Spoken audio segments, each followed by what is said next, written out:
Hi it's me Prince. എല്ലാവർക്കും black W ചാനലിൻ്റെ പുതിയ വീഡിയോയിലേക്ക് സ്വാഗതം. എന്നൊരു വിശേഷങ്ങൾ എല്ലാവർക്കും സുഖമല്ലേ? എല്ലാവരും ഹാപ്പിയല്ലേ? ഹാപ്പി ആയിട്ടിരിക്കുക. എനിത്തിങ് ഹാപ്പ ലൈവാസ്റ്റ് കോപ്പാണ് ഓൾവേസ് പോസിറ്റീവായി.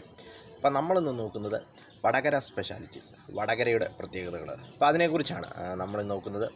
കോഴിക്കോട് ജില്ലയിലെ ഒരു പ്രധാനപ്പെട്ട പട്ടണവും ഒരു മുനിസിപ്പാലിറ്റിയും ഒരു താലൂക്കുമാണ് വടകര എന്നത്. 22 പഞ്ചായത്തുകളാണ് വടകര താലൂക്കിന് കീഴിൽ വരുന്നത്. അങ്ങനെ കോഴിക്കോടിലെ ഒരു പ്രധാനപ്പെട്ട ഒരു പട്ടണമാണ്, ഒരു പ്രധാനപ്പെട്ട മുനിസിപ്പാലിറ്റിയാണ് വടകര എന്നത്. കോഴിക്കോട് നിന്നും ഏകദേശം 47.8 കിലോമീറ്ററാണ് വടകരയിലേക്കുള്ള ദൂരമെന്ന് പറയുന്നത്. കേരളത്തിലെ ഒരു പ്രധാനപ്പെട്ട ലോക്സഭാ മണ്ഡലവും അതോടൊപ്പം ഒരു നിയമസഭാ മണ്ഡലവും കൂടിയാണ് വടകര എന്നത്. നിയമസഭയും ലോക്സഭയും രണ്ട് മണ്ഡലങ്ങളെയും പ്രതിനിധീകരിക്കുന്ന ഒരു സ്ഥലമാണ് വടകര എന്നത്. വടാകര പണ്ടുകാലത്ത് ഇതിനെ വടാകര എന്നൊക്കെയായിരുന്നു പറഞ്ഞുകൊണ്ടിരുന്നത്. വടകര അത് പിന്നെ വടകരയായി മാറി. ചരിത്രം നോക്കുമ്പോൾ കോലത്തിരിമാരുടെയും സാമൂതിരിമാരുടെയും കാലത്ത് ഇത് കടത്തനാട് എന്ന പേരിലായിരുന്നു അറിയപ്പെട്ടിരുന്നത് വടകര. പിന്നീട് 18-ാം നൂറ്റാണ്ടിൽ തെങ്ങ്, കാപ്പി, കുരുമുളക് എന്നിവയുടെ കയറ്റുമതിയോടുകൂടി ഇതൊരു പ്രധാനപ്പെട്ട ഒരു വ്യാപാര കേന്ദ്രമായിട്ട് മാറി.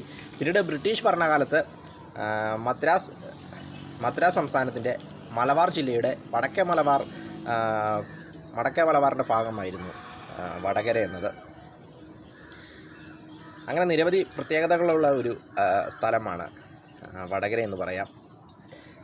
അതോടൊപ്പം വടക്കമ്പാട്ടുകളിൽ പ്രശസ്തമായ ലോകനാർക്കാവ് ക്ഷേത്രം ഇവിടെയാണ് സ്ഥിതി ചെയ്യുന്നത്. അതോടൊപ്പം മറ്റൊരു പ്രത്യേകത എന്താണെന്ന് വെച്ചാൽ കളരിപ്പയറ്റിൻ്റെ ഉത്ഭവം വടകരയിൽ നിന്നാണ്.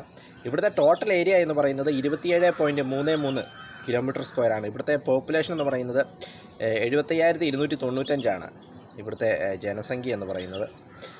വടകര കോഴിക്കോട് നിന്നും ഏകദേശം 47.8 കിലോമീറ്ററാണ് വടകരയിലേക്കുള്ള ദൂരമെന്ന് പറയുന്നത്. തെക്ക് മാഹിയും പടിഞ്ഞാറ് പയ്യോളിയുമാണ് ഇതിൻ്റെ അതിർത്തികളെന്ന് പറയുന്നത് വടകര. വീഡിയോ ഇഷ്ടപ്പെട്ടാൽ ലൈക്ക് ചെയ്യുക, ഷെയർ ചെയ്യുക, കമൻറ്റ് ചെയ്യുക, സബ്സ്ക്രൈബ് ചെയ്യുക. വീണ്ടും പുതിയ വീഡിയോയിൽ കാണാം. അതുവരയ്ക്കും ടേക്ക് കെയർ, ബൈ.